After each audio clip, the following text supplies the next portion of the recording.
Hello everyone, আসসালামু আলাইকুম সবাইকে। Welcome back to glam tech by Tohra. আজকে আপনাদের সাথে শেয়ার করব আমার অনেক দিন আগের একটি ব্লগ, যেটা কিনা ছিল শীতকালে মর্নিংয়ে সকালবেলা, অনেক সকালবেলাই ছিল, 7টা সাড়ে 7টার মধ্যে।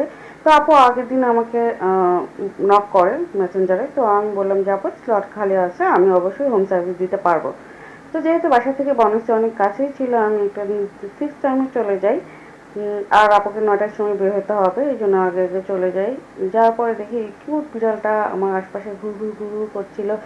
তারপর হচ্ছে ও আমার কোলে ওঠার জন্য অনেক ট্রাই করছিল, কিন্তু পারেনি। কিন্তু আমি আসলে অনেক কখনোই বিড়াল পালিনি, যার জন্য আমি কোলে নিতে ভয় পাচ্ছিলাম। তো এটাই ছিল আমার প্রথম অভিজ্ঞতা, কারণ অনেক বিড়াল এসে আমাকে দেখে চলে যেত, অনেক ক্লায়েন্টের বাসায় আমি বিড়াল দেখেছি, কিন্তু কখনো ওরা এরকম কিউট ছিল না। এই বিড়ালটা মাশাআল্লাহ অনেক কিউট ছিল। তো আপুর বাসায় যাওয়ার পর আপু অনেক অবাক হয়ে যায় যে এত সকাল সকাল মেকআপ আর্টিস্ট পাওয়া যাবে।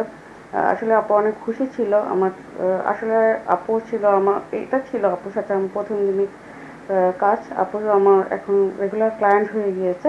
আপুর মেয়ের ওই দিন নাচের প্রতিযোগিতা ছিল, তো আপুর মেয়েকে আমি সাজাতে দেই। তারপর বিড়ালটাকে আপু নিয়ে যায়, নিয়ে যাওয়ার পরে আমি আপুর মেয়েটাকে রেডি করানো শুরু করে দেয়, ওর মেকআপ শুরু করে দেয়।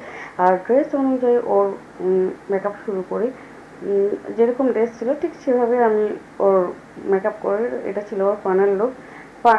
মেকআপ করা শেষ করে, ড্রেস আপ শেষ করে, তারপর ও আবার প্র্যাকটিস করছিল। আপু বলছিল আবার ট্রাই করো, দেখো পারো কিনা।